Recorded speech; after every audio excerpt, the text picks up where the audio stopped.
¿Por qué nuestras sociedades, que se dicen, nuestro país que se dice un país de poetas, cuando los poetas son los guardianes del mito, o sea, cumplen una función, yo diría, esencial, fundamental, tan importante como puede ser la de un político, la de un filósofo, la de un profesor, la de un militar? ¿Por qué ese desamparo, por qué esa derrota de los grandes poetas en nuestro país? No de todo, ¿eh? Porque no hubo derrotado ni tampoco Gonzalo Rojas ni Nicanor Parra entre los vivos.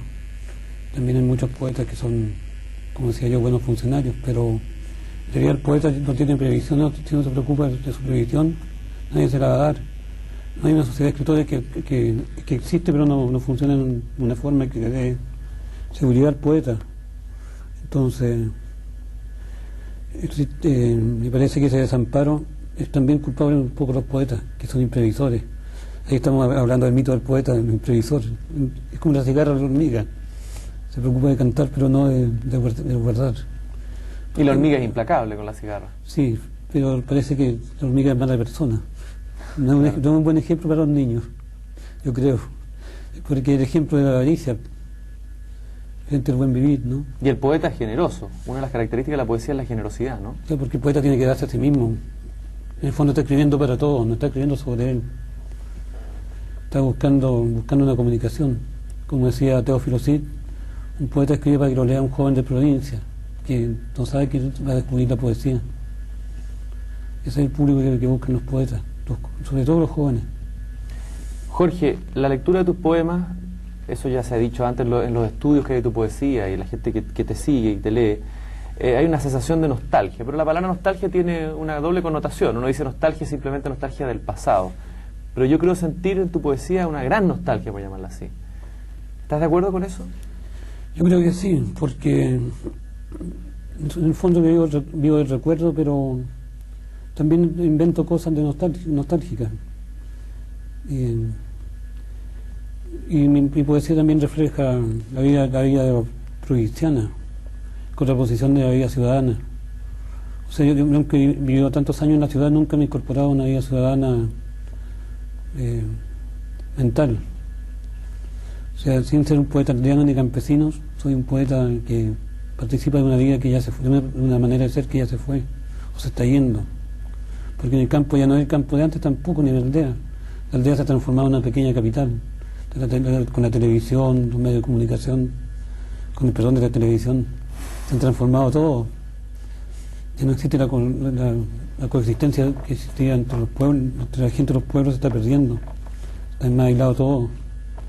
El único lugar que queda es el restaurante, o me habían dicho el bar. Ahí se reúnen todos no todos los desplazados, sino la gente que tiene necesidad de contacto. Contra todo lo que se cree no son simples bebedores. Creo que tú tuviste un problema sobre el alcoholismo. No son simples bebedores, sino que hay gente que necesita una comunicación. Eso me he fijado yo con cierta curiosidad. De hecho, Raúl Ruiz, el cineasta chileno, decía que los filósofos se los encuentran en realidad en los bares en Chile y no en la escuela de filosofía. Claro.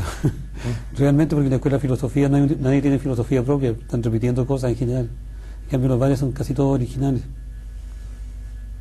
Jorge, tú eres guardián del mito, te has definido un poco así, me gusta esa definición, la encuentro hermosa. ¿Cuál es el mito que tú has querido conservar y guardar? El mito de, como estábamos hablando, de que existe una aldea eterna que está dentro de uno. Y que el poeta es el guardián también de una voluntad de ser, una voluntad de ser una persona injertada en una sociedad que puede ser una sociedad modelo, que debería ser. Transmitir una serie de valores que se están perdiendo: la lealtad, la honestidad, la pureza. Parece todo muy idílico, pero en realidad es así. Hay un poema muy hermoso que está en El árbol de la memoria, ese libro publicado en el 61, voy a leer un trocito, que me parece significativo en relación a eso. Dice: cuando todos se vayan a otros planetas, yo quedaré en la ciudad abandonada bebiendo un último vaso de cerveza, y luego volveré al pueblo donde siempre regreso como el borracho a la taberna y el niño a cabalgar en el balancín roto. Sí, ese poema lo escribí en Lautaro, en el año 1961, o sea, yo tenía 26 años. Estaba prefigurando lo que iba a ser mi vida, porque en el fondo yo volví a la aldea. Después de tantos años de santiaguismo. Ahora, ¿esta aldea es también un poco una metáfora del paraíso perdido? Sí, ¿Qué es la...? Claro, porque la aldea no hay una vida idílica precisamente. Eso lo decía Julie Jones, una comentarista norteamericana en mi poesía. Decía que la vida la aldea no es idílica, pero mi aldea es idílica. Además dice que hay una cosa muy rara, que no existe preocupación por mi poesía, por la política ni por la religión. Que no es una poesía tampoco con tinte sociológico. Dice que son muy poco comunes los poetas latinoamericanos. A ella le llama la atención en un ensayo que publicó en la Universidad de New Orleans. Entonces esa sería en el fondo una aldea que tú te construyes, una aldea imaginaria, por decirlo así. Claro. Solo es mío el pueblo que está en mi alma, como dice Marc Chagall. Es mi pueblo. Es un pueblo donde pueden habitar todos los que comparten mi poesía. ¿No es ese el viejo mito del paraíso perdido que está también de alguna manera en algunas religiones, por ejemplo el cristianismo, anterior a la caída, el paraíso de Adán? Claro, es una religión, sí, yo creo que es una cosa sintomática. ¿Qué es lo que es el lugar de la inocencia? El lugar de la inocencia, precisamente. El lugar donde uno vive libremente, pero sin dañar a los demás, comunicándose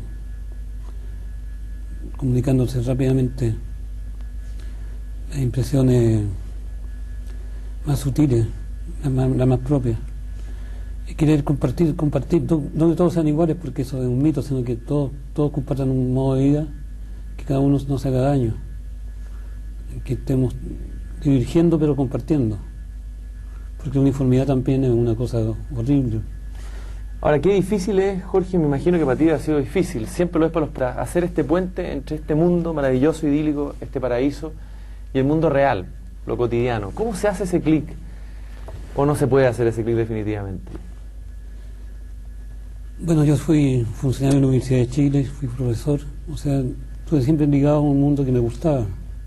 En la Universidad de Chile era director de una revista que era el Boletín de la Universidad de Chile, que fue suprimida por motivos económicos, que era una muy buena revista. Y luego el contacto con la realidad es a través de los libros y de la gente, que muy poca gente en realidad. Comparto con poca gente, pero no me importa que sean poetas. En general los poetas no son muy compartidores, son un poco competitivos, y a mí no me gusta la competencia. Creo que una de las fallas de la educación es crear sentido de competitividad en los niños. No que falte ambición, sino que tratar de superar a costa de los demás. Un mundo muy de Bill Pap. Pero ahí se produce una frustración entre este mundo que tú has inventado, tu propia flora inexistente, tu aldea imaginaria, tu paraíso, cuando tienes que aplicarte diariamente y uno tiene que ganarse el pan, circular en la ciudad, pagar cuentas, mantener una familia. Ahí se produce la caída. Sí, es muy difícil mantener el equilibrio, y se producen caídas. En mi caso se han producido, no de neurosis, sino que, para decirlo de una vez, y no soy ningún propagandista, de la caída en el alcoholismo, que es una manera de escapar en el fondo. Y no me golpeó el pecho porque no me arrepiento, pero yo creo que los gobiernos no se preocupan mucho, y especialmente en Chile, del problema del alcoholismo.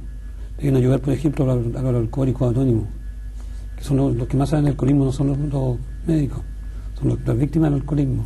Pero ¿no ha sido el alcohol tal vez una forma tuya de proteger ese mundo tuyo, de mantenerte como protegido, guardado en un... Pero en el fondo es una evasión, porque para el ser humano era difícil soportar el peso de la realidad, como dice T.S. Eliot.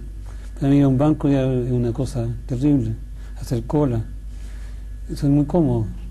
También hacer gestiones, pagar cuentas, cosas que no suelo no pagar en general, pero de todas maneras existe la preocupación por pagarlo.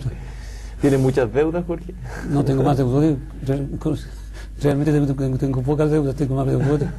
Desde luego el país entero te debe, pues este país te debe a sus poetas.